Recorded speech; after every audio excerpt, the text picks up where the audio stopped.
Bienvenidos a todos al seminario Gasto Regional y Datos Abiertos, Oportunidades y Desafíos para la Descentralización. Es un honor para mí, como directora del GovLab, darles la bienvenida. Voy a ser moderadora hoy.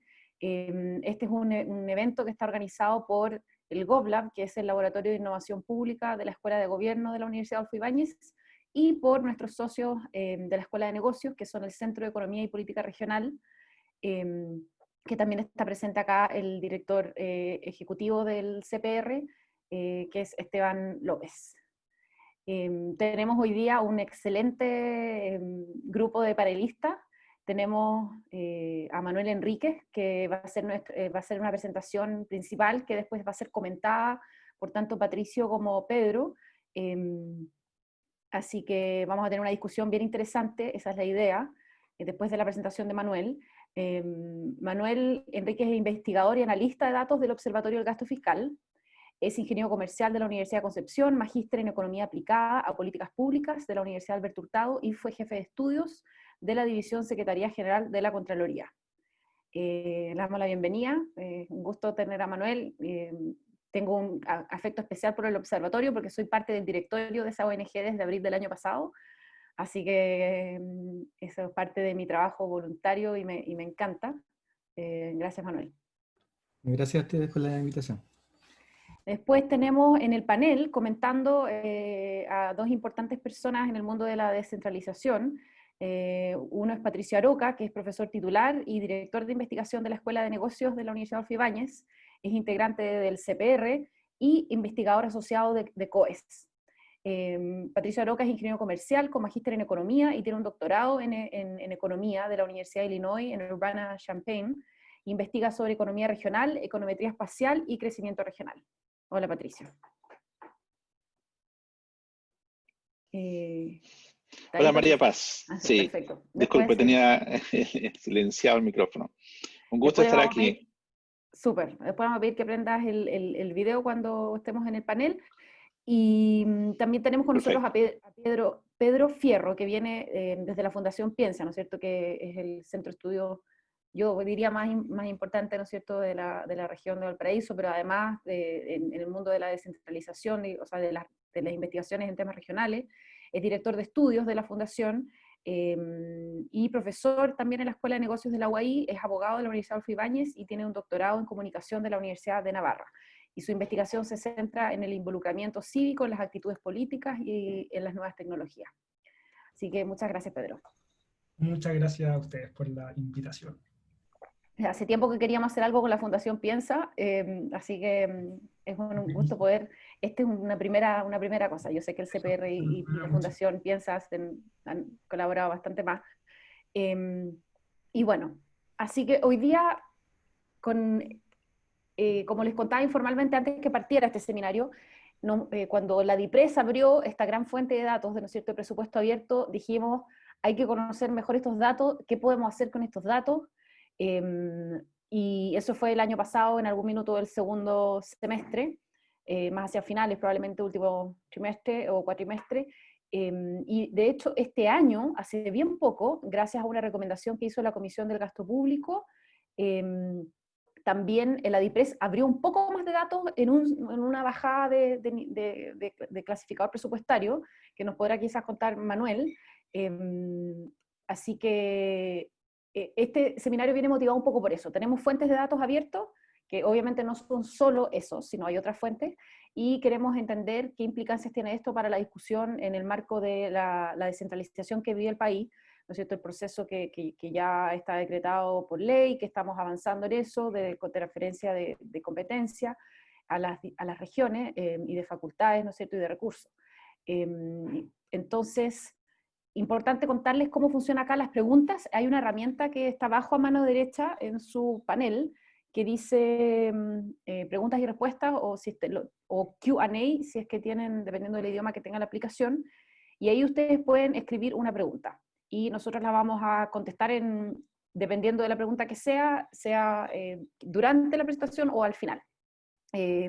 Así que si alguien quiere poner una pregunta de prueba, para ver si funciona, el primero que ponga prueba, pero Hola, ya está, perfecto, funciona. Gracias, gracias Pablo. Con eso estamos. Así que eso. Les pedimos que no hagan preguntas por el chat, porque la herramienta de preguntas es mucho más fácil como de encontrar sus preguntas y contestarlas. Así que les agradecemos la puedan hacer por ahí. Y con eso le damos la palabra a Manuel, para que nos ilumine con respecto al mundo de los datos abiertos y el gasto regional. Hola a todos, muchas gracias por la invitación, María Paz, y a todo el equipo que está organizando este seminario web. Por lo que vi, hay muchos participantes que son de servicios públicos, entonces están familiarizados, por lo que veo, con los conceptos técnicos que tienen que ver con el gasto, con los presupuestos, con la ejecución presupuestaria, así que eso va a ser muy, muy positivo. Voy a compartir pantalla de la presentación. Por favor, si pueden chequear que se visualice bien. Sí, funciona. Bueno, cualquier cosa, cualquier persona que tenga algún problema técnico puede dar la alerta, digamos. No hay problema, lo revisamos. Bueno, la invitación hoy día, y para ir directo al grano, es hablar un poco, como lo comentaba María Paz, respecto de las oportunidades y desafíos para el tema de la regionalización, por ejemplo, y otros temas del ámbito territorial, que significa abrir los datos en materia de gasto. Yo trabajo, como decía María Paz, en una fundación, que es la Fundación del Observatorio para el Gasto Fiscal, donde nosotros estamos permanentemente preocupados y analizando toda la información disponible de fuentes públicas en materia de gasto y de compras públicas, con el único fin, digamos, de informar a la ciudadanía, de hacerlos partícipes, de motivar e interesar con mayor fuerza al ciudadano por este tema, para que, digamos, podamos construir una agenda social que nos permita a nosotros como sociedad ser cada día más, digamos, una entidad, digamos, conjunta, de que pueda hacer presión y positiva al gobierno o exigir el mejor resultado de las políticas públicas que se están desarrollando. Y el gasto público, de hecho, no es más que la expresión financiera de las políticas que hace el gobierno, así que de alguna manera va en esa misma línea. Entonces, primero, comentarles muy brevemente, tengo una breve presentación que va a pasar por esta arista. Primero, contarles muy brevemente la importancia de los datos abiertos en materia de gasto regional. Después pasar a transmitirles, digamos, cuáles son los principales datos abiertos disponibles del gasto para las regiones. Esto, por lo que veo, va a ser más rápido de lo que yo pensaba, porque mucha gente que está participando es de los servicios públicos, de SUBDERE, de Subsecretaría, de la Biblioteca del Congreso. Entonces, de alguna manera, pueden estar familiarizados con la data, con la información que ya está disponible. Luego,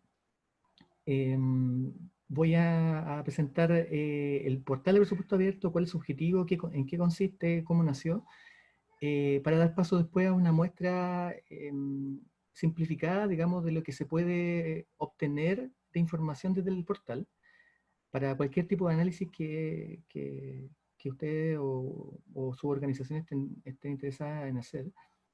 Y finalmente esto que culminaría con plantear algunas oportunidades y desafíos que nosotros vemos en términos de tanto de la cobertura, la calidad de los datos y también la necesidad hoy día de integrar la información que está disponible, que en muchos casos está un poco segregada aún y que es importante para que el ciudadano se sienta más familiarizado y con información más amigable a la vista. Bueno, la Manuel, importancia. sí, Manuel, ¿Sí? si puedes, cuando presentes la parte de los datos, puede ser que hayan personas acá que no sepan de datos públicos, entonces, o sea, de datos de gasto, entonces igual mejor asumir que hay algunos integrantes acá que no, los más vocales se presentaron, pero hay como 50 personas, entonces... Perfecto, perfecto. Gracias. Ya. Entonces, ¿cómo vemos nosotros la importancia de esta información? Nosotros siempre hemos pensado lo siguiente. Muchas veces la gente, en general el ciudadano de pie, ve el gasto público o ve la información del gasto público como algo de los expertos, algo de los técnicos, algo que está alejado un poco de la realidad cotidiana. Y nosotros tenemos en ese sentido una postura bien clara. El gasto público son más que esos documentos, es más que la información técnica. Determina, por ejemplo, si van a existir o no y en qué lugares ciertos servicios públicos para nuestras comunidades, cómo se van a mantener y financiar los servicios educacionales de nuestros hijos, en particular la educación pública y la particular subvencionada. Si existirán qué tipo de servicios de salud, con qué cobertura para nuestra población beneficiaria del sistema público, y en algunos casos el sistema privado, porque hay transferencias cruzadas ahí. O, por ejemplo, si es que van a haber recursos disponibles para la emergencia como la que estamos viviendo hoy día como país y a nivel mundial.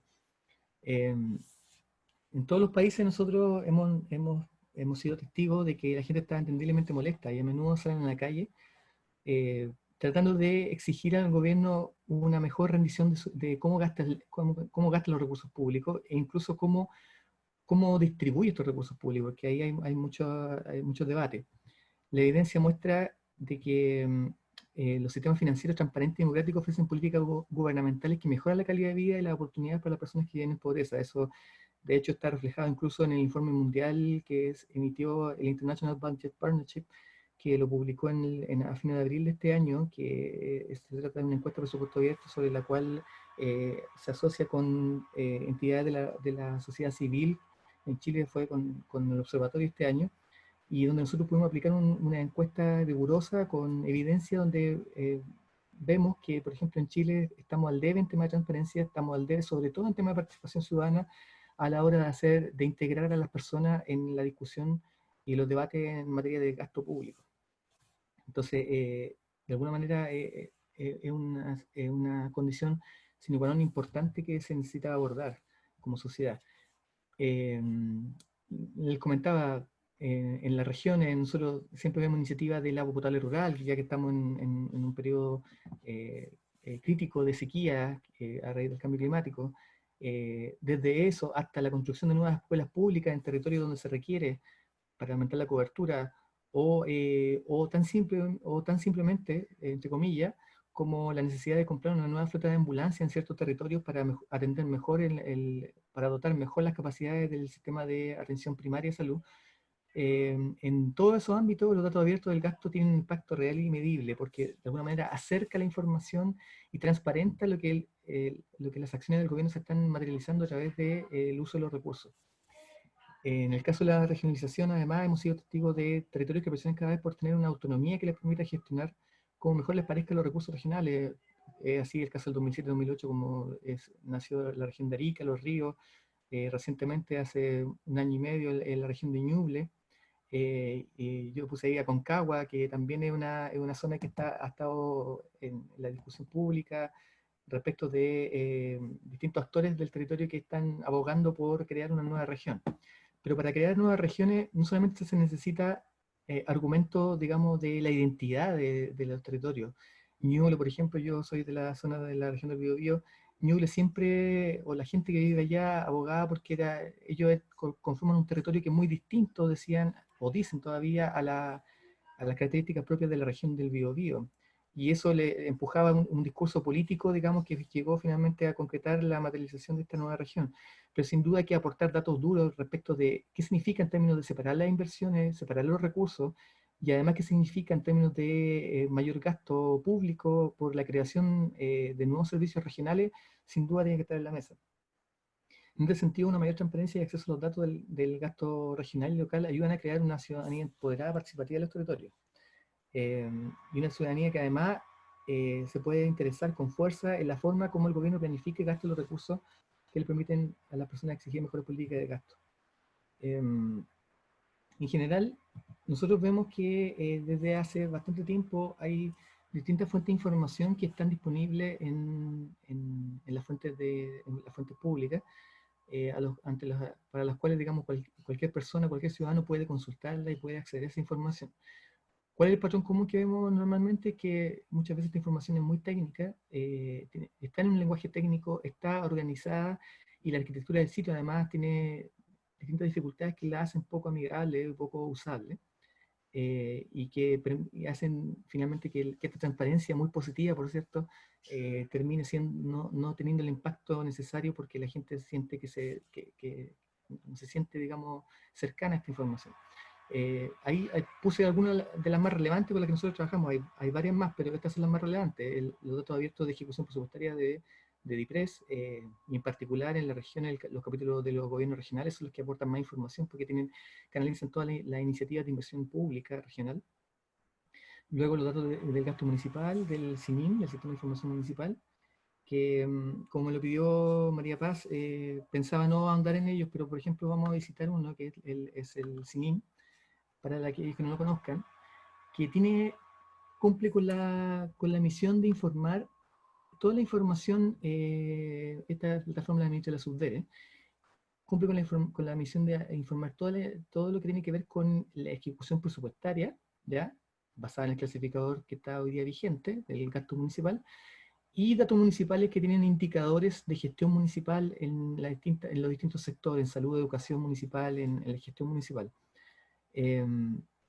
Por ejemplo, si uno pincha el clasificador presupuestario, uno puede ver rápidamente que hay filtros de información y uno puede acceder a datos muy interesantes, que hoy día, por cierto, pudiesen ser muy interesantes a la hora de evaluar qué es lo que está pasando con los municipios. Entonces ustedes pueden elegir los sectores, el sector de salud, el sector que más interese, los títulos de gasto, pero los títulos de gasto y la información específica presupuestaria del municipio. Pueden agruparlo, pueden pedirlo por año, por región. No quiero hacer el ejercicio ahora porque no me voy a demorar mucho. Pero aquí hay información muy relevante y en los datos municipales también es muy rica, digamos, que la alimentan los propios municipios. Desafortunadamente la información está segmentada por un tema de no saturar las consultas, que es que yo no puedo descargar masivamente datos de varios años para todos los municipios, para todas las regiones, de todo el clasificador, por ejemplo, que sería lo ideal. Entonces, por ahí nosotros aprovechamos esa situación también como fundación, y nosotros tenemos nuestro sitio web, después le puedo pasarlo el link, una serie de visualizaciones y acceso a los datos consolidados de todos los años, para varios años y para todos los municipios a nivel país, del clasificador y de los datos de varios de los indicadores de datos municipales, como les mostraba. Entonces, esta es una plataforma súper relevante a la hora de mostrar, por ejemplo, información local. A la hora de mostrar información regional, la plataforma más conocida, más utilizada y que afortunadamente hace un par de años, 5 o 6 años, ya se abrió de manera transparente para todos los ciudadanos, es el portal de Chile Indica. El portal de Chile Indica también es una plataforma que administra la Subdere, que tiene información pero tiene información de toda la inversión regional, que está en el programa público de inversión regional, vale decir, toda aquella inversión que fue sometida a todo el proceso de identificación en los anteproyectos regionales de inversión, que es todo un ciclo presupuestario regional donde distintas unidades coordinadoras de gestión territorial en los gobiernos regionales levantan toda una serie de iniciativas junto con los municipios y con organizaciones de la sociedad civil en los distintos territorios de la región, para levantar iniciativas que solucionen problemáticas de índole regional y que después pasan a formar parte de la planificación en el PROPIR, habiendo pasado previamente por la votación del Consejo Regional. Y en ese sentido es una plataforma muy relevante porque cualquier persona puede año a año enterarse de qué es lo que está pasando en su región, qué tipo de inversión va a llegar y qué tipo de inversión se está ejecutando aún si es multianual, porque hay inversiones, sobre todo en el ámbito de las inversiones de infraestructura, que son multianuales, son de 2 o 3 años, entonces hay un seguimiento ahí presupuestario y de ejecución física que hacer. Y hay información, por cierto, de los objetivos de la iniciativa, del público objetivo, de los indicadores, por lo menos de productos que se requieren medir para el cumplimiento de la inversión. Y finalmente tenemos la información de la situación presupuestaria municipal de la Contraloría. La Contraloría General está a cargo como entidad, aparte de la fiscalización, lleva a cabo la contabilidad de la nación, por lo tanto, lleva a cabo también o consolida la información contable de los municipios. Y en ese sentido, hoy día es la información periódica más oportuna que tenemos de la situación presupuestaria de los municipios. Una vez cada trimestre se publica esta información con un desfase aproximadamente de 50 días, 60 días, pero que al menos da cuenta, por ejemplo, hoy día ya hay información publicada del cierre del trimestre enero-marzo, donde uno podría evaluar a nivel nacional qué es lo que está pasando con los, por ejemplo, con los ingresos municipales, dada esta situación de crisis económica que estamos teniendo en el país, en el mundo, a raíz del confinamiento que la autoridad sanitaria ha decretado y que es necesaria, por cierto.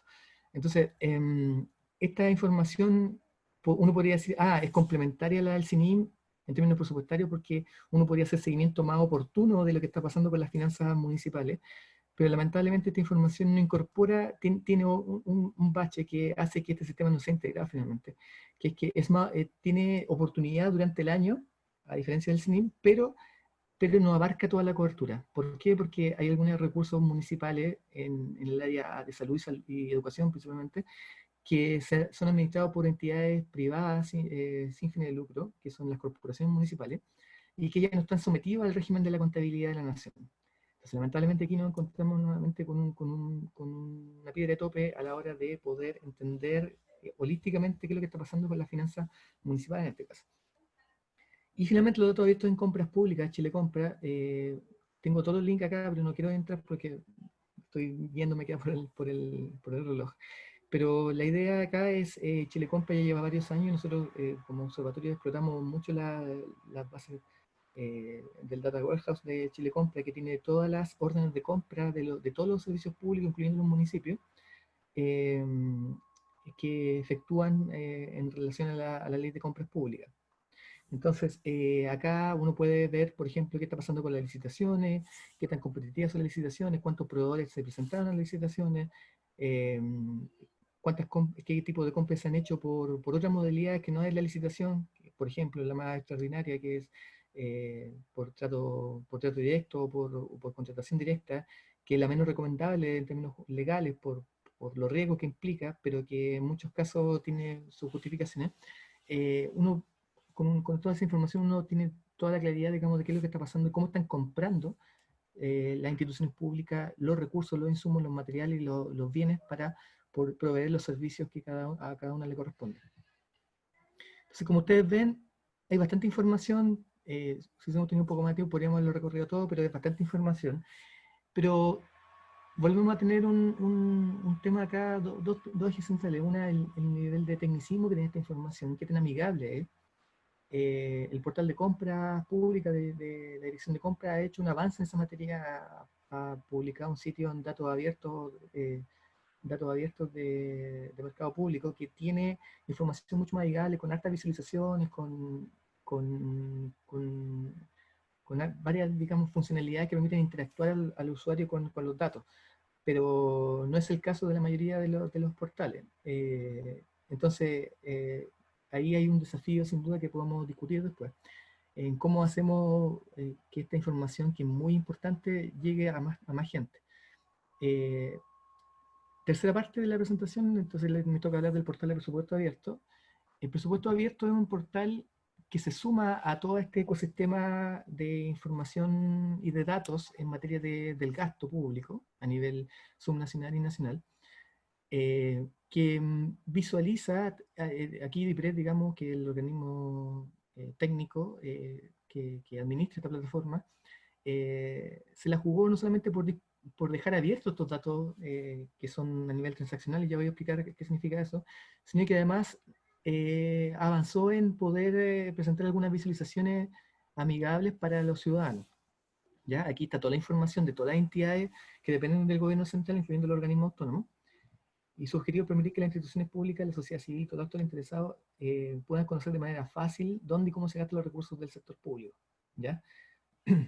Vamos a ver si me da, ya que aquí nos vamos a entrar en esta información. La plataforma del presupuesto abierto se ve, si usted ingresa a presupuestoabierto.cl, no se encuentran con esta vista directamente que están viendo ahora en pantalla. Se encuentran con una vista, con algunos trimmaps que son, digamos, cajas que muestran la composición, digamos, del gasto, cómo se reparten entre los distintos ministerios, y sobre el cual ustedes pueden ir haciendo drill down, donde pueden ir recorriendo hacia adentro de cada una de las secciones, y pueden, por ejemplo, para un ministerio en particular, por ejemplo el Ministerio de Salud, pueden ir descubriendo qué instituciones, cómo se está repartiendo los recursos en las instituciones que dependen del Ministerio de Salud. y si ustedes vuelven a ingresar a una institución en particular, se desglosa, digamos, los componentes del gasto que, en base al clasificador que se están ejecutando para cada institución. Yo quise mostrar esta vista.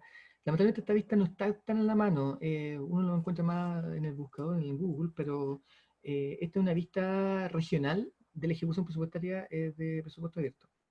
Donde ustedes pueden ver acá el presupuesto de la nación desglosado según dónde se está ejecutando, ¿ya? Una de las características importantes que tiene esto, para los que conocen la plataforma Chile Indica, es que algunos pueden decir, oye, pero esta información ya estaba, en Chile Indica muestra la información regionalizada, ¿no? Yo no se la alcancé a mostrar en detalle, pero ustedes pueden entrar gobierno regional por gobierno regional a explorar todas las iniciativas de inversión regional y el gasto involucrado en cada una de las regiones. Pero ¿cuál es la diferencia acá? Y por eso lo valoro de esta plataforma, es que Chile Indica solamente canaliza los recursos que provienen, que están asociados a las inversiones, a las transferencias de capital, que son estos aportes a municipios y a otras entidades del sector privado para ejecutar iniciativas que generan, que aumentan el stock de capital, por decirlo, o sea, que generan inversión en alguna área o que requieren la compra de equipamiento para robustecer las capacidades, por ejemplo, de atención en alguna área de interés público, como se llame, o los aportes corrientes, los aportes de transferencia que van a la familia, a las personas o las empresas, que el gobierno subsidia, subvenciona a través de todas sus políticas de fomento y de asistencia social, ¿ya? Entonces, por ejemplo, los aportes previsionales solidarios, los aportes que van al sistema de protección social, los aportes que entrega Corfo, Cercotec o cualquier otro organismo de fomento a microempresas o a pequeños emprendedores para llevar adelante su negocio, son parte de la plataforma de Chile Indica, pero no obstante ello, no está la información del gasto operacional de los servicios regionales. O sea, vale decir, en la región de Atacama, en la región de Coquimbo, no está incorporado cuánto se gasta en las distintas CEREMI, en las direcciones provinciales de educación, en las direcciones regionales de CENSE, Cercotec, Corfo, etc., respecto al gasto del personal que se contrata en esas regiones, respecto a la compra de insumos, de bienes para esas regiones, y en general otro tipo de compras de activos y de servicios que se requiere para el funcionamiento de esos organismos regionales. Entonces acá sí lo incorpora. Entonces ustedes lo que ven en la pantalla es que, por ejemplo, no sé, en la región de Antofagasta lleva gastado a la fecha, esto está al corte del 30 de abril, 192.000 millones de pesos en los recursos que están del presupuesto nacional, ¿ya?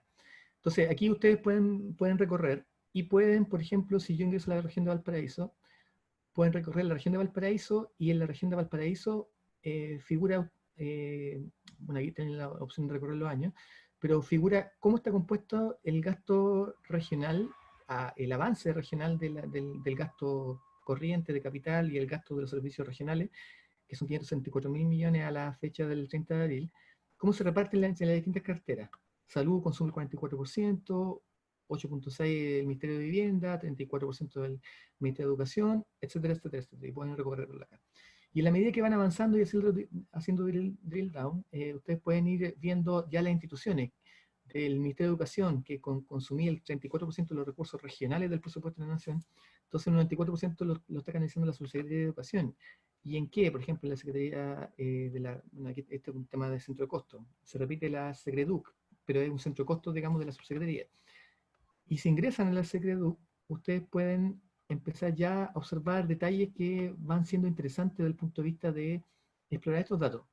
Por ejemplo, he sabido que el Ministerio de Educación, yo entré a este ejemplo, es sencillo, porque el Ministerio de Educación tiene un alto componente de recursos, más del 80, casi 90% de sus recursos son transferencias. ¿Por qué son transferencias? Porque financian las subvenciones educacionales, las subvenciones escolares preferenciales, y en educación parvularia también las subvenciones a entidades parvularias, y también por el lado de la educación superior, todo lo que son las becas de educación superior, los aportes para la gratuidad, etcétera, etcétera, que hacen que la mayor parte de sus recursos están muy fuertemente canalizados en este caso, en inyección de recursos corrientes a los distintos organismos vinculados al ecosistema de la educación, de primaria, secundaria y terciaria. Entonces ustedes pueden ir recorriendo aquí cómo se está pagando esto, cómo se está devengando en el tiempo, por mes, ahí vemos si está cargando. Pueden, por ejemplo, explorar los proveedores, receptores de los beneficios. ¿Ya? Ahí ven cómo está la lógica de la ejecución por mes. Pueden ver, ya, perfecto, de este recurso de la subsecretaría para la quinta región, cuáles son los principales proveedores o receptores, porque los proveedores entienden que son aquellas instituciones que prestan, que reciben los recursos a cambio de una contraprestación de un servicio o un bien.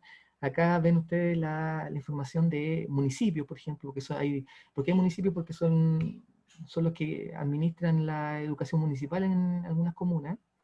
En alguna otra está la corporación municipal, por ejemplo, en Viña del Mar, la corporación municipal para el desarrollo de Viña del Mar, y otros organismos ya que tienen que ver con corporaciones educacionales. Aquí ustedes ven algunos ejemplos, Corporación Diocesana de Educación, etcétera. Ustedes pueden ir recorriendo acá una corporación educacional, la ICD, Simón Bolívar, etcétera. Entonces, ya hay una descomposición no solamente de en qué se está gastando, sino que quiénes son los beneficiarios de este gasto. Ya entendiéndose beneficiarios como aquellos proveedores que prestan los servicios bajo una contraprestación, o aquellos, si se trata de una subvención, como en este caso, aquellos receptores de estos recursos que por ley son sujetos de derecho para poder desarrollar la labor educativa en este caso.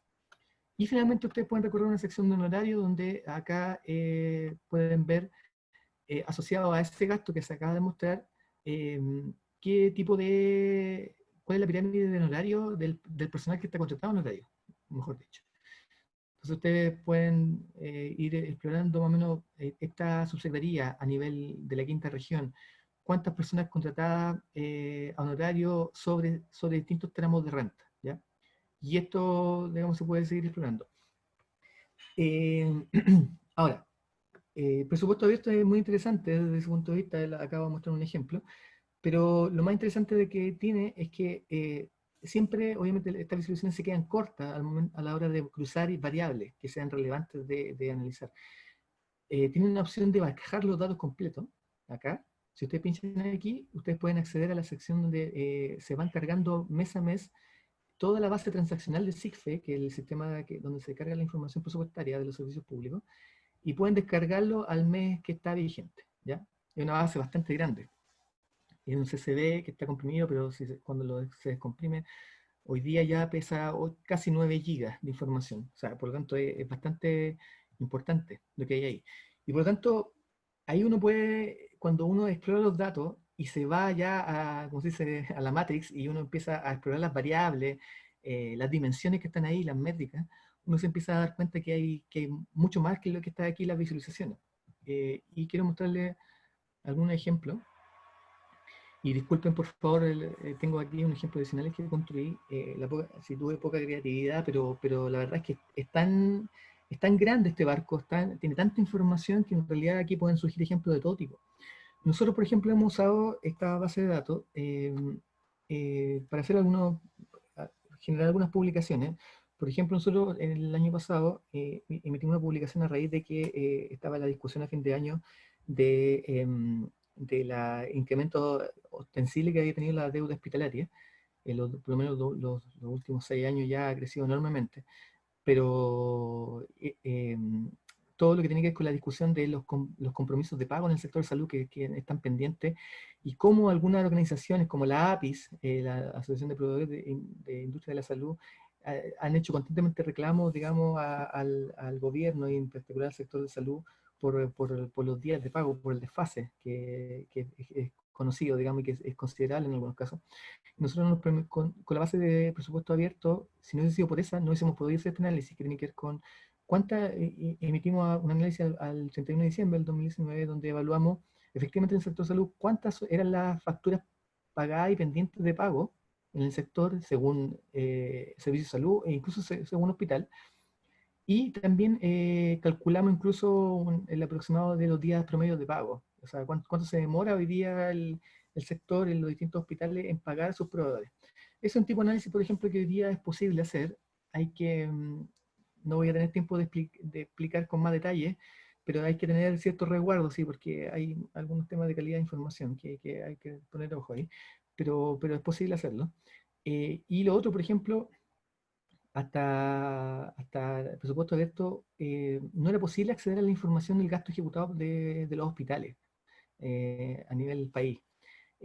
Una cuestión que era súper cuestionable y compleja porque el sector salud, que concentra el 20-21% del gasto público nacional y que además tiene muchos problemas en términos de cómo se manejan los recursos, como les comenté, con un incremento significativo de la deuda hospitalaria y con cómo se están manejando, administrando algunos mecanismos de control para, por ejemplo, compras de servicios a sociedades médicas, prestadores privados, o lo que tiene que ver con las compras de fármacos. Son todos temas que hemos analizado y que tienen ciertos niveles de opacidad. Entonces era súper relevante tener una base de datos abierta que uno pudiera recorrer rápidamente para evaluar cómo estaba el gasto de los hospitales. Y con presupuesto abierto es posible. Incluso fue posible asociar a cada uno de estos niveles de gasto ciertos niveles de complejidad asociados a cada uno para poder tener un gasto normalizado y que fuera comparable, porque obviamente no es comparable asociar el número de prestaciones, de egresos hospitalarios que tiene cada hospital a secas, porque hay hospitales que son mucho más complejos en términos de las patologías que tienen versus otros que son de mediana complejidad. Entonces, cosas como esa nosotros hemos hecho. Quiero ir rápidamente, antes que veo que se me pasa el tiempo. María Paz, si me puede avisar cómo estoy de tiempo. No me quiero... Deberíamos empezar a cerrar. Ya, 3 minutitos más. Ya, entonces quiero recorrer rápidamente, por ejemplo, lo que les quise mostrar. Por ejemplo, con presupuesto abierto uno podría, a nivel incluso desglosado por región, distribuir, por ejemplo, las subvenciones de escolaridad según su tipo sostenedor, según cuántos de los recursos que se están, estos son datos a marzo del 2020, como se ve ahí, cuántos recursos se han gastado en las subvenciones educacionales que entregaban los sostenedores municipales y cuántos los sostenedores privados. Indudablemente aquí, por un tema de tiempo, aquí uno podría recorrer, incluso abrir esto y poder recorrer qué tipo de sostenedores son, quiénes son municipios, son corporaciones, y acá qué tipo de sostenedores son fundaciones educacionales, son algunos conglomerados educacionales, sociedades de inversión, lo que sea, pero están los nombres de estos beneficiarios.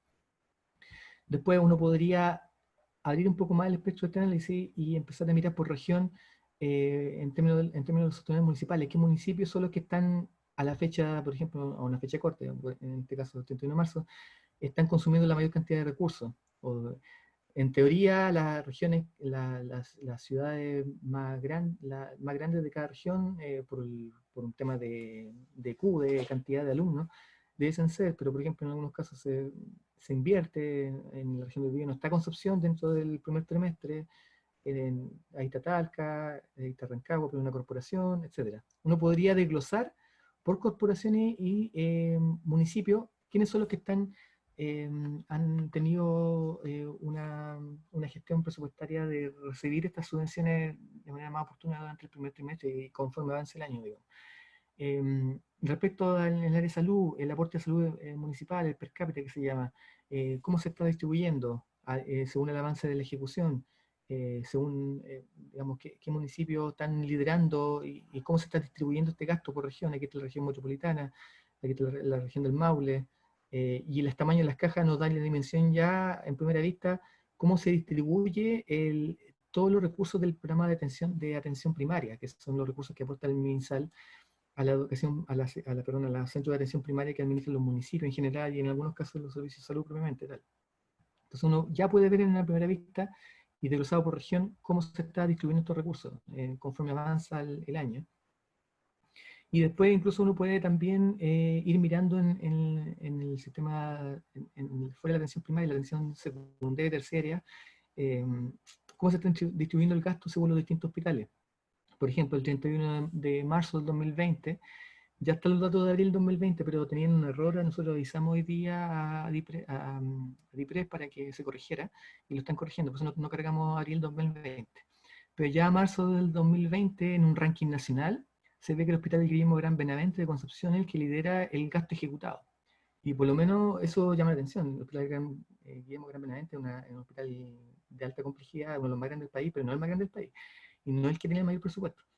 Entonces, uno puede, no solamente se puede conformar con mirar el gasto global, uno puede segmentar el gasto. Por ejemplo, en materia de fármaco, ¿quién lidera el gasto en fármaco a nivel nacional? Entonces, por ejemplo, que ustedes ven que nuevamente aparece el Hospital Guillermo Gran Benavente. pareciera ser que algo ha pasado aquí en relación a todo lo que ha tenido que soportar el Guillermo Gran Benavente por estos traslados que el MinSal ha hecho desde los pacientes con COVID de Santiago si ustedes se han informado en la prensa, muchos de los pacientes que no han sido posible atenderlo en la red hospitalaria de Santiago se han enviado al Guillermo Gran Benavente. Entonces, lidera el Guillermo Gran Benavente y estos otros hospitales. El hospital de Temuco es el tercero en gasto, no siendo uno de los más grandes, ni siquiera dentro de los 10 más grandes, por cierto. Pero están ahí. Y uno puede empezar a explorar en otro tipo de información. Por ejemplo, ¿cuáles son los hospitales que más contratan el 31 de marzo a prestadores privados? Y eso incorpora a prestadores privados que son clínicas privadas, que por un tema de congestión de la red tienen que derivarse de pacientes hacia allá, o a sociedades médicas, que es un tema tan discutido y tan cuestionado en los últimos años. Entonces ahí, por ejemplo, aparece el Hospital de Temuco, que llama la atención. El Hospital de Temuco con 13.000 millones de gastos al 31 de marzo. ¿Cuáles fueron los hospitales que gastaron más en insumos quirúrgicos y químicos? Aquí aparece nuevamente el Guillermo Gran Benavente. Aquí en este ítem de gasto se registra todo lo que tiene que ver con los insumos para la intervención quirúrgica y los productos químicos que son, por ejemplo, los productos de oxígeno, que en este caso tiene mucho sentido para los pacientes que tengan que atenderse a raíz de esta pandemia del COVID. Después uno puede hacer otro tipo de relaciones, por ejemplo, ya sabiendo que el gasto de los servicios de prestadores privados tenía en particular al Hospital de Temuco con un nivel de gasto, un avance de gasto muy importante, y que uno, si pudiera hacer la relación, no la hice, no alcancé a hacerla, pero normalizarlo por tamaño, ese indicador va a ser mucho más alto para el Hospital de Temuco. Entonces aquí uno puede relacionar los hospitales con sus proveedores. Y aquí, por ejemplo, estas burbujas de color verde muestran el Hospital de Temuco y muestra cuáles son los principales proveedores a los cuales el hospital ha contratado en este primer trimestre del año. Y uno puede darse cuenta de una radiografía completa de qué tipo de proveedores están incidiendo en este mayor gasto durante el primer trimestre. Hay una consultora de servicios generales en recursos humanos, por ejemplo, que tienen de los 3.000 millones, tienen un tercio del gasto ejecutado. Y ahí entonces es importante uno como ciudadano se hace la pregunta ¿por qué se da esa situación? Que puede estar perfectamente justificada, pero es transparente. Y finalmente, como último ejemplo, quiero mostrar también algunas debilidades que tiene la plataforma. Por ejemplo, debilidades que tienen que ver con cómo registra los servicios públicos. Por ejemplo, acá yo quería mostrarle cómo se compone el gasto de dinero anual, trimestral, perdón, regionalizado. O sea, para entender cómo está distribuyendo los recursos en la institución a raíz de esta situación de pandemia, donde ha tenido que desplegar operativo contingente en las calles, etcétera, para todo el control de las cuarentenas y los toques de queda, por ejemplo. Y ahí, aquí uno, ¿qué es lo que se da cuenta? Es que el campo regiones, la variable regiones no está completa. Acá no se completa la identificación regional. Solamente uno puede mirar un nombre de área que tiene que ver con una segmentación más de tipo centro-costo. Entonces uno puede mirar aquí Dirección de Contabilidad y Finanzas de la 8ª zona, de la Dirección de General de Carabineros. O sea, son centro-costo que en realidad a cualquier ciudadano no le dicen mucho. Le dice algo la zona, digamos, cómo se concentra el gasto en la zona según el subtítulo. Aquí estos gastos personales, estos gastos de bienes y servicios de consumo, pero no mucho más que eso. Entonces aquí hay una debilidad en términos de normalizar cómo las instituciones están registrando esta información.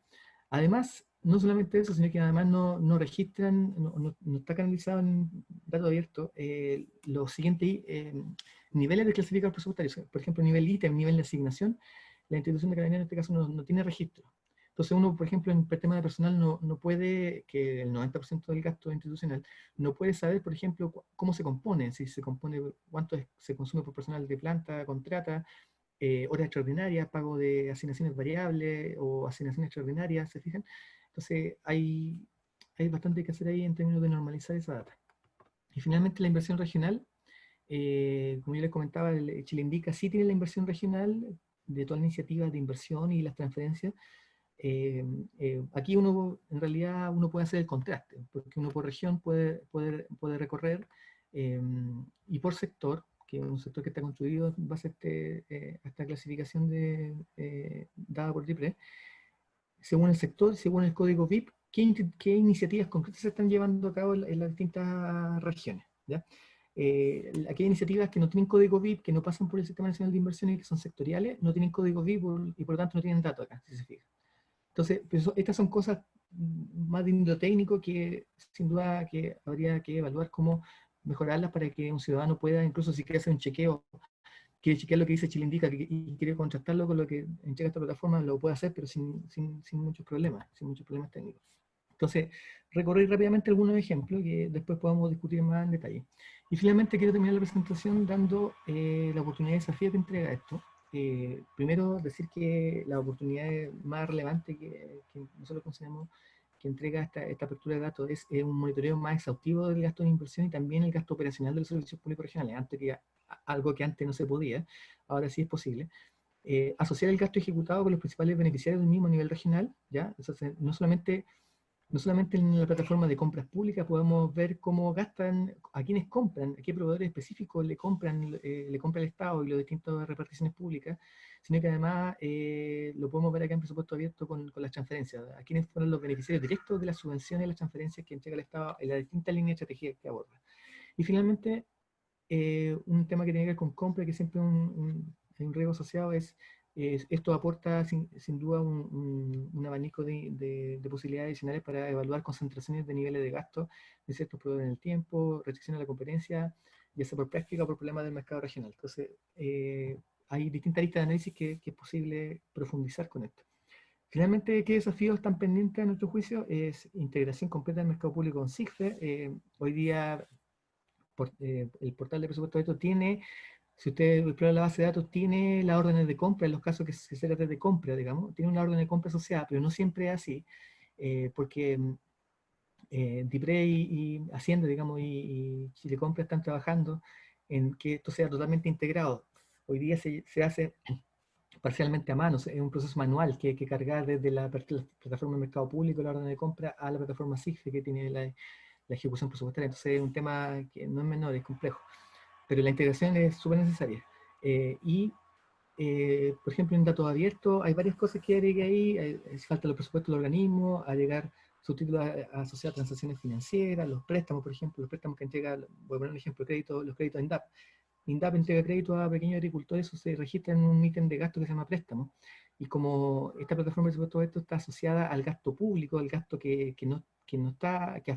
afecta el patrimonio y que no está asociado a una transacción financiera, porque al final del día el préstamo lo entrega el Estado a través de INDAP, pero después se recupera, el agricultor lo tiene que devolver.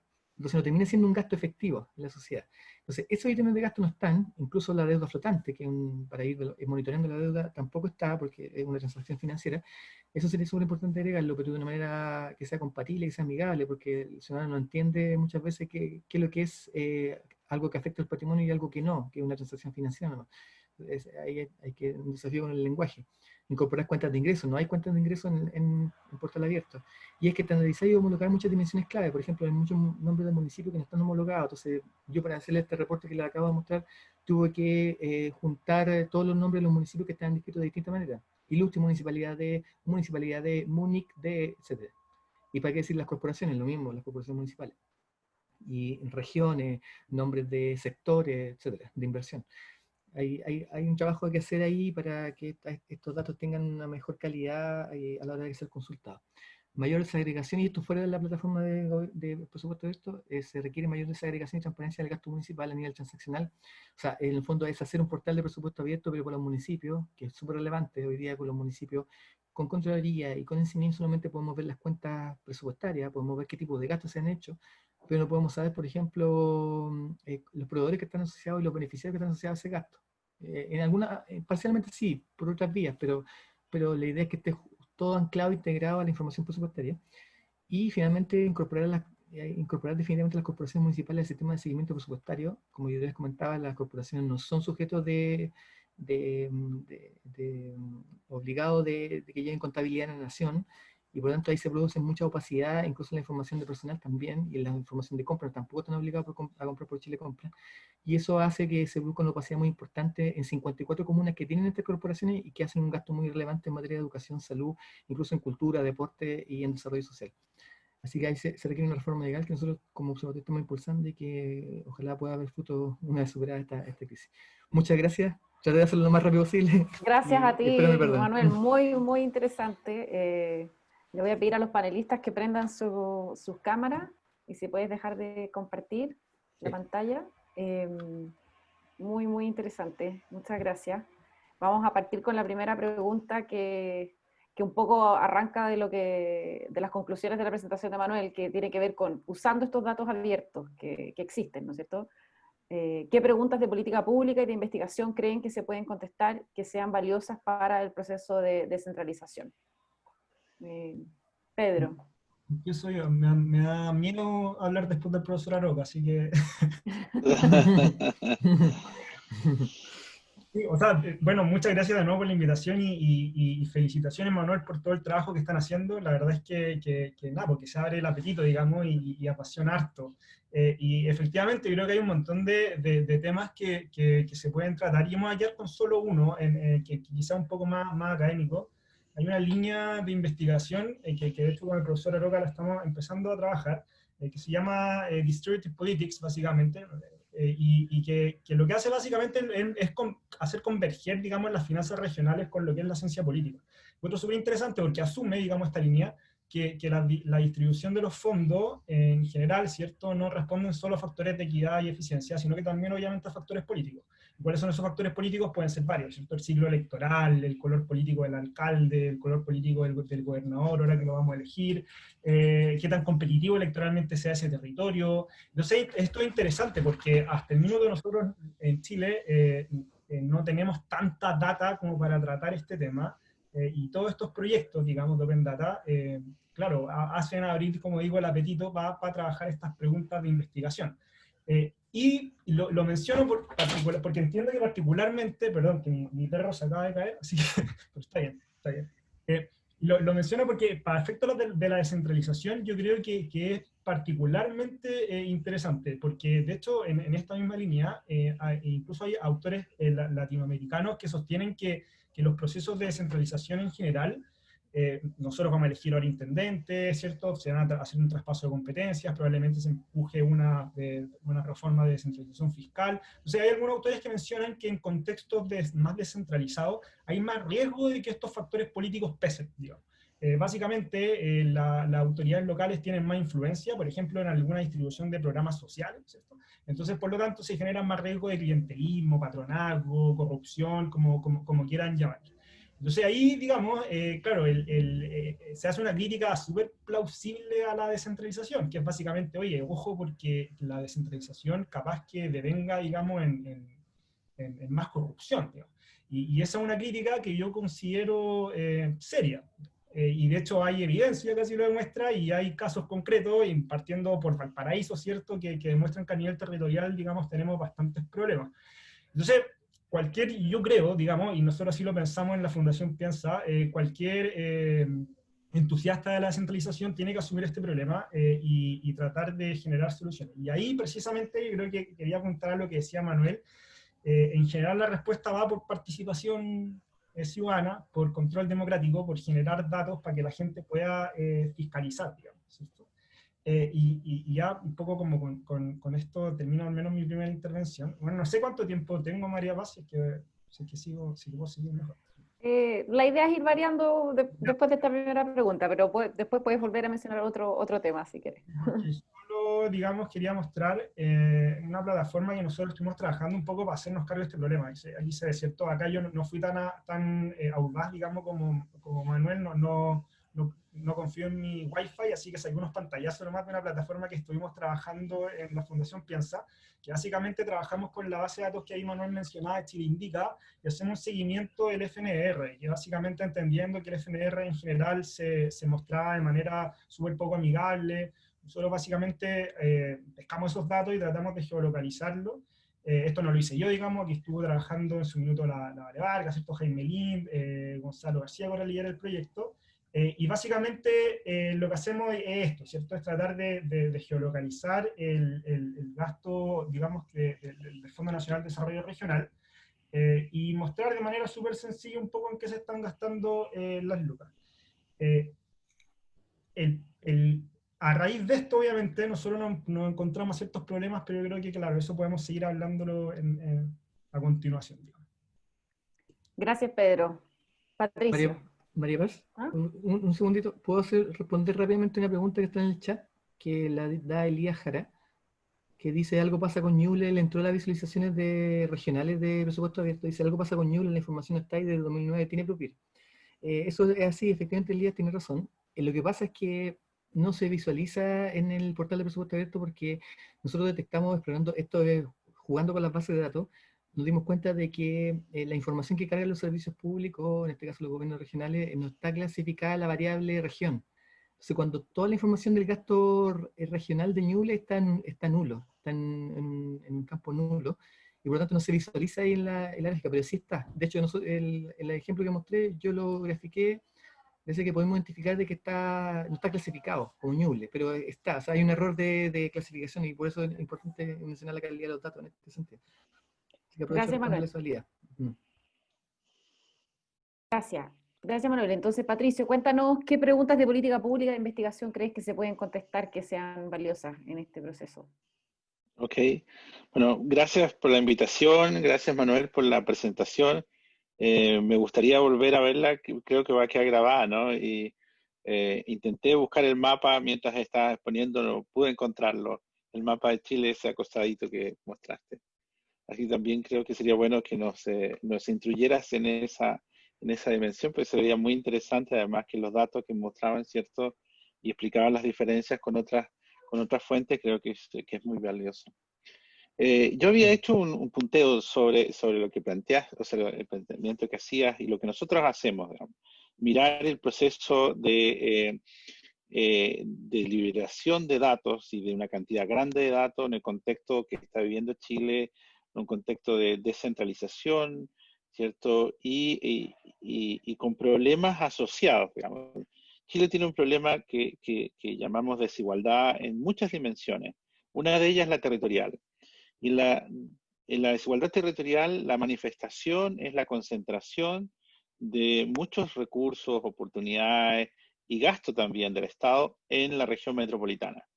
Entonces, creo que la falta de información evitaba ser más preciso, digamos, y cuando tú no tienes un buen diagnóstico en el sentido de decir cuáles son las causas de lo que está haciendo que surjan las enfermedades que visualizamos, entonces los remedios que vas proponiendo son remedios más bien que vienen de alguna otra fuente, pero no de los exámenes precisos que necesitas hacer. Es decir, si alguien va al médico con un dolor de cabeza, se puede regresar a casa con un paracetamol o puede regresar a casa con un diagnóstico de una cirugía mayor, ¿cierto?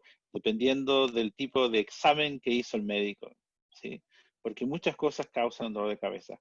Así también muchas cosas causan los problemas sociales que vamos enfrentando. Y creo que entonces, en ese sentido, yo había recalcado algunos elementos, digamos. El que mencionaba Pedro de corrupción es cierto, que aparece cuando hace procesos de descentralización, y creo que esta liberación de datos, por una parte del gobierno, y lo que hace la sociedad civil, como la ONG que planteaba, la universidad, ¿cierto? O los think tanks, de dar a conocer esta información, involucrar a la sociedad, porque la sociedad no se involucra, la gente no se involucra a no ser que vea que hay algo interesante, que hay una oportunidad de influir, etc. Entonces, en ese sentido, esto viene a ser un contrapeso a la potencial corrupción que podría surgir adicional a la que ya existe, ¿cierto? Y podría ayudar también a evitar la que ya está existiendo. Hay un proceso también educativo, ¿sí? En esto de la participación. Uno participa o no participa dependiendo de si siente que hay alguna influencia. Y en ese sentido, ¿cierto? En la medida en que sea más fácil acceder a la información, más fácil de entender la educación, va a ir generando una educación, ¿cierto? Y probablemente van a generar muchas discusiones y nuevos elementos. Se me ocurría uno de ellos. Muchas veces cuando miramos la eficiencia de los funcionarios públicos y de las instituciones públicas, es cierto, encontramos que casi todo el territorio, no sé, 100% eficiente, todos los indicadores que se diseñan, ¿cierto? en general son cumplidos completamente por... Y entonces se deduce de eso es que todo este proceso de mejorar la eficiencia en la gestión pública, al final, ¿cierto?, se pierde porque no tienes buena información y estos indicadores, como son muy, muy suaves, digamos, no terminan discriminando entre quienes los están haciendo bien, quienes lo están haciendo regular y quienes lo están haciendo mal, digamos. Y aparece entonces todo el territorio con 100% de eficiencia. Aquí estamos empezando a tener cierta información dura, que como bien decías, mirando la ejecución presupuestaria, puede uno mirar muchas más cosas, no solamente la plata que se gasta, sino que cómo se gasta, en qué se gasta, ¿cierto? Estás comprando donde es más eficiente comprar o estás comprando donde los amigos, y viene toda una discusión luego, ¿cierto? ¿Es más eficiente comprar donde es más barato, pero fuera de la región? ¿O en realidad deberías preocuparte, ¿cierto? Toda esta discusión que ha surgido ahora sobre las cajas, ¿deberíamos darle plata para que se gaste localmente o para que se gaste nacionalmente? ¿Cierto? Aprovechando los potenciales ahorros. Esas son discusiones que la sociedad necesita hacer, y en la medida en que esta información sea objetiva, ¿cierto? Sea contrastable en el sentido de que podamos saber que es cierta, vamos a ir, yo creo que mejorando mucho la eficiencia del Estado. Y cuando eso ocurre, cuando esta cultura empiece a ocurrir, ¿cierto?, también va a empezar a traspasar al sector privado, porque muchos de los vicios que encontramos en el sector privado también los encontramos muchos de los vicios que encontramos en el sector público, también los encontramos en las grandes empresas del sector privado, ¿cierto?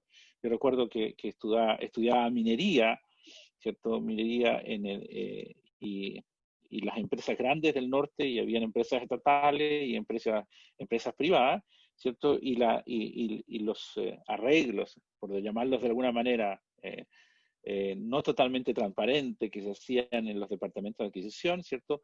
Ocurrían tanto en el sector privado como en el sector estatal. Entonces, yo creo que de alguna manera nos va a ir generando no solamente una cantidad de información sobre lo que está ocurriendo, sino que va a ir incrementando nuestra cultura de participación y de exigencia en que seamos más honestos en el uso de los recursos. Esto especialmente en los usos de recursos, de nuestros recursos, porque son del Estado, ¿cierto?, donde todos aportamos, pero luego también mirar que los recursos privados, ¿cierto?, qué uso se les están dando, digamos, porque es cierto que son privados, ¿cierto?, pero no por ser privados pueden hacerse cualquier cosa con él. Y vimos en el pasado reciente cómo se mezclaba este uso del privado con la intención de afectar las políticas públicas, y eso en general es muy nefasto, y creo que entonces ese es otro elemento que creo que es muy importante, el que va a empezar a afectar y generar una cultura de fiscalización, ¿cierto? Y que se va a ir transformando en algo, yo creo, muy beneficioso para el país. Y finalmente, en las preguntas de investigación, ¿cierto? Cuando uno hace investigación, sí, yo recuerdo partí en este negocio hace, no sé, 35 años atrás, digamos, voy a cumplir 60 años, y cuando empecé mis primeros papers tenía como 22, 23. Lo que uno tenía ahí era muy poca información. Yo hice el doctorado en Estados Unidos y la mayoría de mis compañeros hacían sus tesis doctorales con datos de Estados Unidos, ¿cierto? Ya sea que eran chilenos, argentinos, brasileños o de alguna otra parte del mundo. ¿Y por qué lo hacían con datos de Estados Unidos? Porque eran los que estaban disponibles, ¿sí? Esto viene a promover, ¿cierto?, que podamos hacer mucha investigación sobre Chile. Y esta investigación, que normalmente es pagada por el Estado a través de becas de magíster, de doctorados, etcétera, ¿cierto?, va a empezar también a generar mejores diagnósticos. ¿Qué significa esto? Que vamos a detectar mucho mejor cuáles son las causas de los problemas que estamos teniendo.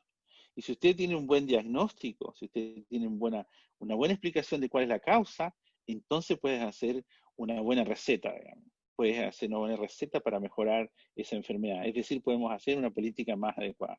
Por lo tanto, a mí me parece que estos pasos que se están dando en esta dirección son espectaculares, y creo que vienen a complementar muy bien todo este proceso de descentralización que estamos intentando hacer en el país, ¿cierto? Y que esperamos que en el futuro no solamente sea descentralización del poder político, sino que además podamos desconcentrar los beneficios, ¿cierto? Y las oportunidades, de modo que todos los habitantes de todo el territorio tengan las mismas posibilidades de surgir en este entorno que llamamos nuestro país.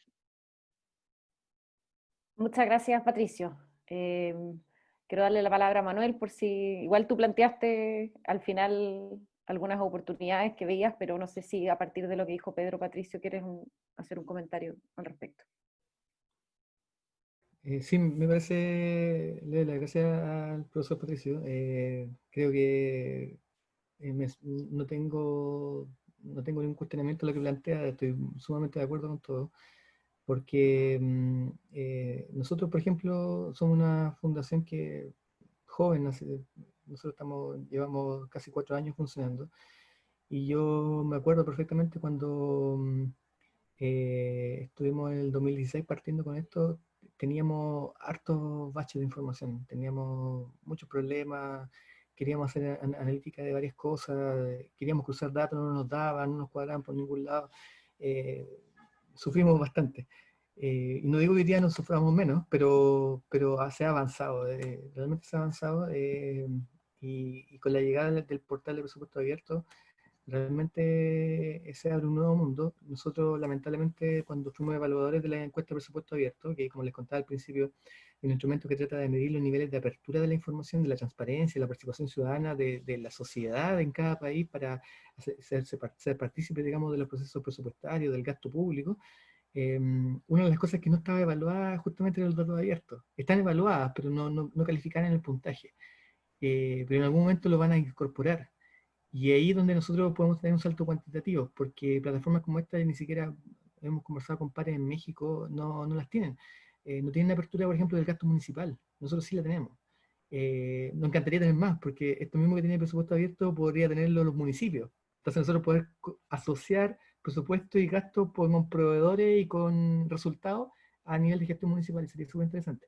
Pero ya, por ejemplo, nosotros con datos de Contraloría, con datos de Subdere, SINIM, podemos ya tener un cierto desglose bastante, digamos, exhaustivo de lo que hace un municipio y por lo tanto abre muchos espacios de investigación, como dice Patricio y como dice Pedro, nuestro principal desafío, que creo yo, al final del día, es tratar de que nosotros como sociedad civil, que estamos muy metidos en este tema, tratar de sumar a la gente, tratar de que la gente que se entusiasme con esto como nosotros, y para eso tenemos que claramente pensar en mejores herramientas. El Estado no es precisamente el mejor diseñador de herramientas para llegar a la gente, pero nosotros una de nuestras agendas es impulsar que Hacienda trabaje con mecanismos de participación mucho más expeditos, que le consulte a la gente, por ejemplo, qué quiere saber del gasto. Y a la medida que vaya recopilando ese input de información ciudadana, va construyendo mejores plataformas y va construyendo información mucho más focalizada para, como decía Pedro, para abordar una mayor transparencia y por lo menos digamos, disuadir actos de corrupción que la receta dicen que la corrupción es muy fuerte cuando no hay control, y cuando hay control sigue siendo fuerte, pero si hay transparencia cae abruptamente, digamos. O sea, cuando la transparencia, nosotros hemos sido testigos de funcionarios públicos, de directores de servicios, incluso que dicen que la transparencia no sirve mucho, pero nosotros siempre hemos peleado que sí, porque en la medida que haya transparencia, de alguna manera los que están a cargo, los que son responsables de las políticas y de implementar el gasto, claramente hay un espacio de disuasión, de tratar de hacer mejor las cosas y por lo menos de ahuyentar cualquier mala práctica que se ha venido haciendo desde hace muchos años. Así que yo creo que eso resume todo, pero es súper interesante poder seguir conversando este tema. Le doy la palabra a Pedro en este Sí, mismo tema de las oportunidades. claro, sí, sí, porque a ver, en la misma línea, digamos, obviamente hay desafíos y hay algunos problemas, digamos, y a los que nosotros nos hemos visto enfrentados también en la fundación. O sea, sin ir más lejos, me quería tomar un poco las palabras de Manuel, porque Manuel mostraba la plataforma del CINIM, que es tremendo repositorio de datos municipales, Yo no soy científico de datos, pero claro, soy entusiasta de la política local, digamos, y de repente uno puede ver algunos problemas, ¿sí? Porque, por ejemplo, la misma página que mostraba Manuel, ¿cierto? Salía la advertencia de que los gastos no podían ser totalizables, porque había municipios que no habían entregado los datos ni siquiera en el 2019. Entonces, eso es interesante porque yo creo que tenemos una excelente institucionalidad y tenemos muy buenas leyes. Sin ir más lejos, la ley orgánica de municipalidades, más bien la ley 20.237, si no me equivoco, que es es una reforma a la ley orgánica de municipalidades, establece que los municipios tienen que mes a mes reportar a la Subdere, hay gente de la Subdere acá que puede conocer este tema mejor que yo, pero tienen que reportar a la Subdere la evolución del gasto del presupuesto local. Y de hecho esos reportes, que básicamente son bases de datos, digamos, son tablas Excel, uno las puede encontrar en el CINIM también, más allá de los gastos consolidados que también se obtienen, ¿cierto? Pero si uno se mete a buscar esos datos, por ejemplo, para el caso de Valparaíso, uno puede encontrar que, por ejemplo, comunas como Viña del Mar y comunas como Valparaíso, al año 2019, no habían hecho ningún reporte de esos gastos mensuales. O sea, ni uno. No encuentra ningún dato ni de Valparaíso ni Viña del Mar de la evolución mensual. Entonces es interesante porque, por ejemplo, si nosotros quisiéramos analizar el impacto del ciclo electoral en el comportamiento del gasto electoral municipal, chuta, nos vendría súper bien saber cómo evoluciona mes a mes, digamos, y no tener solo el consolidado del CINIM. Lamentablemente ahora, al menos yo lo estuve revisando, digamos, hace un par de días y todavía siguen sin estar, digamos. Entonces yo creo que esos son desafíos que no dependen tanto de la institucionalidad, sino que también de administraciones locales que se tomen en serio esto. Yo creo que eso se junta con el otro problema, que ya lo ha dicho Manuel, digamos, y Patricio varias veces, digamos, en las exposiciones, que tiene que ver con el rol de la ciudadanía, porque de repente creo que muchas veces nosotros nos ponemos como el propósito de la transparencia como fin último, cuando en verdad el fin último, creo yo, debiese ser la participación ciudadana, el control democrático, y no la transparencia en sí. Y también esto es importante porque claro, o sea, al final el problema que nosotros teníamos con el Piensa Transparente, que es la plataforma que les mostré, y luego súper sinceramente, es que nadie se metía. Nadie se metía. Y nos esforzamos mucho por hacer una plataforma súper intuitiva, le metimos harto, no sé, harta cabeza para tratar de difundirlo en redes, pero nadie se metía. Y esto es problemático, creo yo, particularmente en un contexto de pandemia. Conversaba con un profesor de la Escuela de Gobierno hace un par de semanas, el caso de Nueva Zelanda, que es donde al menos hace un par de semanas Jacinda Ardern estaba muy bien evaluada, tenía más del 80% de evaluación por las medidas que estaba tomando contra la pandemia, pero hay un reportaje del The Guardian que habla de cómo esa evaluación hacía que, por ejemplo, la participación ciudadana decayera, hacía que el rol de la oposición fuese más débil. Entonces yo creo que, de hecho, a raíz de ese reportaje, digamos, del The Guardian, se insinuaba de que esta crisis sanitaria iba a devenir en una crisis democrática, con menor participación o con menor, digamos, engagement, ¿cierto? Entonces, claro, o sea, yo creo que ahí está el gran desafío, digamos, cómo nosotros podemos, como sociedad civil, como organizaciones de la sociedad civil, como universidades, como yo sé que esto es lo que vienen trabajando ustedes en el GovLab de hace mucho tiempo, pero tratar, claro, de generar ruido, de que esto llegue a la ciudadanía y de que sea fácil, de fácil lectura y que sirva al propósito último que debiese ser, creo yo, el control democrático y tener mejores gobiernos. Muchas gracias, Pedro. Ese es un tema muy relevante. Efectivamente, simplemente que hayan herramientas no va a ser necesariamente que haya participación. Eh, y bueno, en Chile tenemos pocas experiencias de presupuestos, por ejemplo, participativos, algunas a nivel local, pero no ha habido nunca a nivel nacional. Entonces, también, por ejemplo, si uno especularía si la gente pudiera participar en qué se va a gastar sus recursos, quizás después querría saber cómo se van a gastar.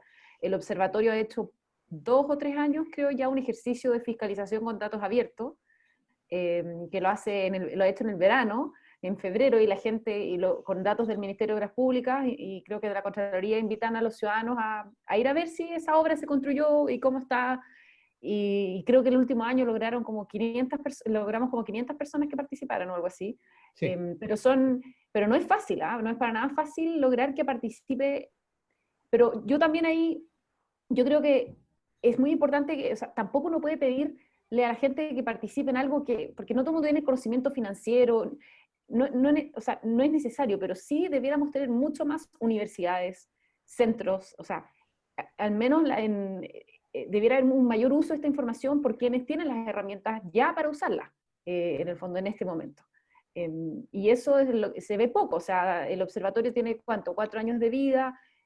Bueno, ahora tenemos espacio público, ¿no es cierto?, también, que ha estado haciendo harto trabajo con los datos del COVID, por ejemplo, pero también hace falta, yo creo que en las universidades tenemos un espacio mucho más grande para poder hacer este trabajo, y, y bueno, y obviamente uno no le va a pedir a un ciudadano común y corriente que haga el trabajo que está haciendo el observatorio, o un académico que le pagan por investigar, ¿no es cierto?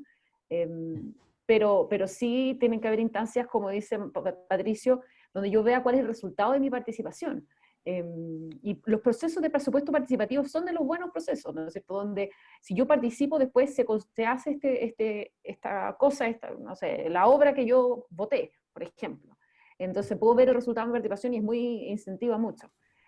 Bueno, para ir cerrando, yo quisiera que Manuel contestaras la pregunta que está en el chat, que es ¿qué problemas de calidad de datos existen en los datos disponibles de presupuesto abierto? Algo mencionaste, pero si puedes hacer como un resumen de eso, y aprovechar también que Pedro y Patricio puedan contestar, y quizás Manuel en la misma respuesta final, si existe alguna fuente de datos que ustedes saben que existe, obviamente, y que el gobierno no ha abierto y que debieran abrir, pero tienen que escoger una, ¿ya? Entonces, Manuel, tú puedes, además de la calidad, decir cuál sería la fuente de datos próxima que abrirías. Algo dijiste también en tu presentación, pero para reforzar.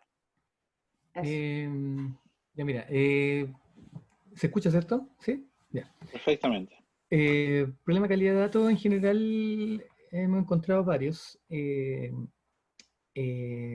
Por ejemplo, en el clasificador, ahí en esta plataforma no llegan, no todas las instituciones llegan a los niveles que deberían llegar. Por ejemplo, yo les mostraba el caso de Carabineros. Carabineros, uno podría hacer un análisis muy exhaustivo vinculando proveedores con gasto, con niveles de asignación, pero no se puede porque llega hasta niveles subtítulos. Sin perjuicio de ello, si uno contrasta con la información de ejecución presupuestaria en datos abiertos, en los tradicionales datos abiertos de DIPRES, sí, Carabineros tiene ejecución presupuestaria hasta el último nivel de esa agregación. Entonces, hay algo ahí en la plataforma que puede ser a causa de la plataforma de diseño o un tema directamente de la institución que no ha sido capaz de cumplir con la norma de registro, digamos. En otro sentido, pues, yo lo mencioné, hay varios problemas de homologación de las entidades. Entonces, cualquiera que quiera hacer una analítica desde los datos brutos, no de las visualizaciones que muestra el portal, sino que de los datos brutos, de estos más de casi 9 gigas de información, uno podría encontrar muchas cosas, pero tiene que trabajarlas bastante. Hay que estandarizar entidades, estandarizar el nombre de instituciones y de municipios en particular, corporaciones, etc. Y eso hace que también sea un poco tedioso, pero es posible hacerlo. Hay temas con los sectores, por ejemplo, todo lo que tiene con inversión regional está clasificado por sectores, como lo mostraba, sectores ministeriales y sectores del código, directamente tomado de Chile Indica, del código BIP, del Banco Integrado de Proyectos, pero no todo está clasificado también. Y, por ejemplo, también hemos detectado en el caso de las subvenciones, hay beneficiarios de las subvenciones que algunos no están registrados. Ahí desconocemos cuál es la razón. Hay un porcentaje ahí que puede oscilar, no sé, puede ser entre un 5 o a veces un 10% de información que no podemos vincular al beneficiario, al prestador o al receptor de los beneficios. Lo bueno sí que tiene esto es que están, por lo menos no las personas naturales, pero las personas jurídicas, están los RUT. Entonces, por ejemplo, uno podría vincular, voy a poner un ejemplo cualquiera, pueden haber miles de ejemplos más. Si uno quisiera asociar, no sé, pues la política de compra del Ministerio de Desarrollo Social, a raíz de todas estas políticas de apoyo de asistencia social producto de la pandemia. Si uno quisiera cruzar con los proveedores que están siendo beneficiarios de estos contratos, lo puede hacer, pero si uno quisiera asociar, uno tiene más información en la plataforma de características de estos proveedores, de estas empresas, pero uno podría asociar contratos abiertos de servicios por interno, más o menos por RUT, como insisto, solamente por las personas jurídicas, podría asociar el tamaño de la empresa y alguna otra información que caracterice a estos proveedores. de la manera de enriquecer, por ejemplo, el análisis y decir, no sé, pues las políticas contra la pandemia han favorecido a qué tipo de empresa, de qué segmento, como para responder otro tipo de preguntas como esa, por ejemplo. Así que en general todavía hay varios baches que hay que corregir, pero quiero aprovechar esta pregunta para decir que lo que decía Pedro me parece interesante, que nosotros como fundación que estamos dedicados a esto, tratamos de entusiasmar a la ciudadanía, a veces con buen resultado, a veces con mal. Nosotros en general hemos tenido buena aceptación. Eh, pero cuando se trata de calidad de datos, yo creo que la única forma es que nosotros que estamos metidos en esto hagamos ruido, como dices tú, María Paz, y podamos mostrar públicamente, por ejemplo, rankings, estadísticas comparativas que hacen que los servicios reaccionen. Les quiero contar muy, muy cortito una experiencia que tuvimos cuando partimos haciendo el análisis de la base de un datos. minuto. Sí, sí, un minuto. Cuando partimos haciendo el análisis del CINIM, nosotros tenemos la base CINIM completa, integrada para todos los años, para todos los municipios, a nivel país, todo. Y empezamos a construir ranking. Y los que tengan interés pueden meterse a observatoriofiscal.cl y todas las visualizaciones de municipios. Pueden encontrar rankings de gasto municipal por sectores.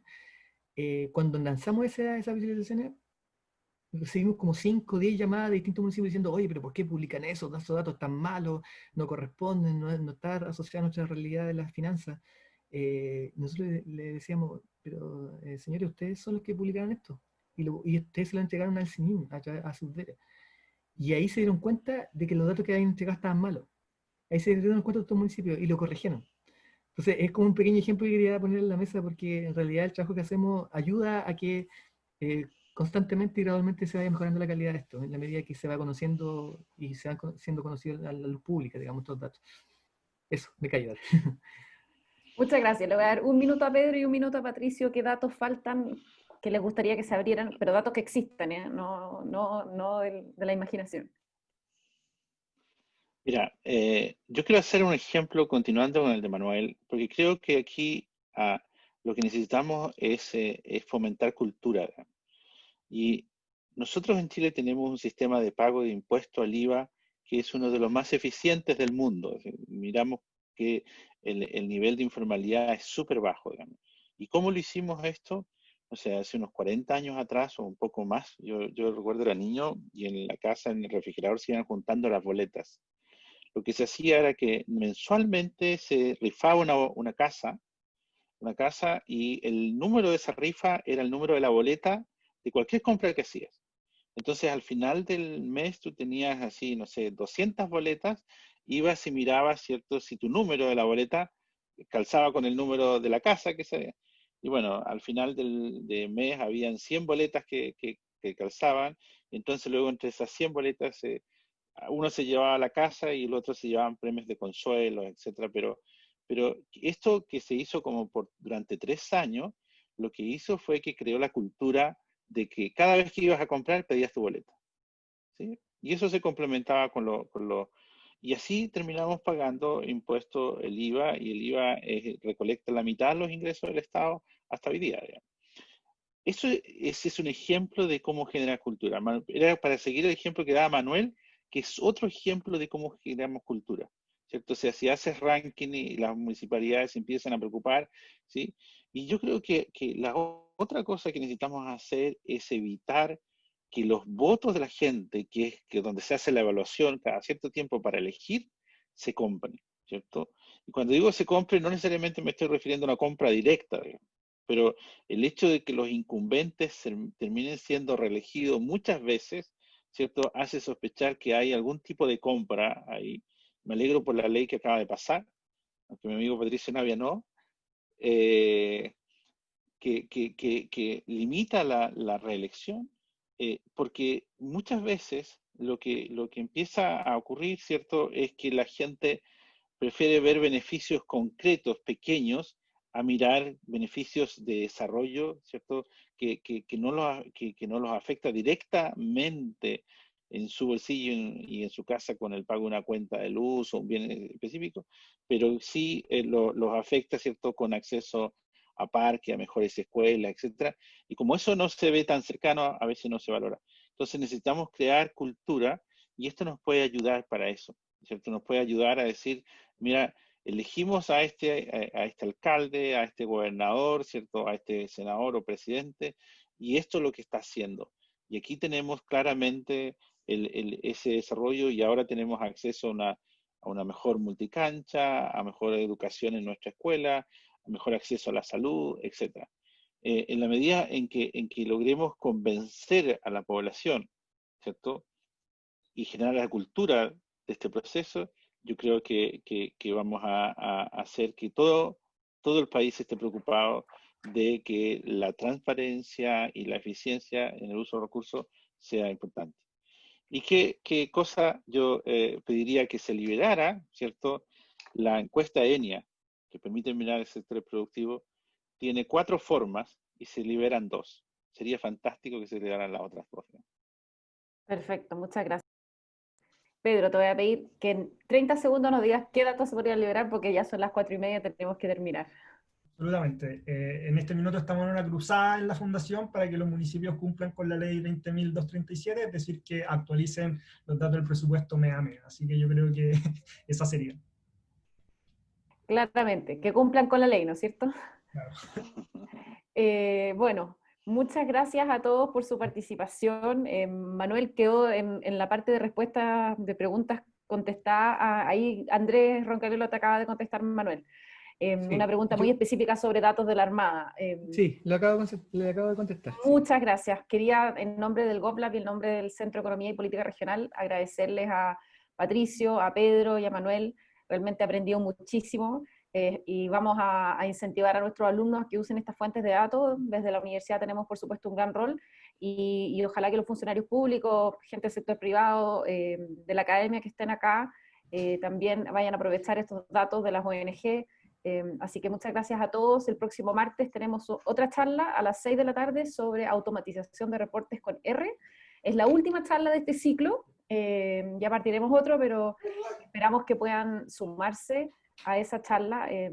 Y Amaris, no sé si puedes ahí poner el link antes de que cortémosla para que las personas, si quieren inscribirse a la charla del martes a las 6 de la tarde, se puedan hacer. Muchas gracias. Les vamos a mandar a todos el video también. Que estén muy bien. Gracias a todos. Gracias. Chao, muchas gracias. Chao. Estén muy Chao, que estén bien. bien. Cuídense. Gracias. Chao. Chao, gracias. Chao.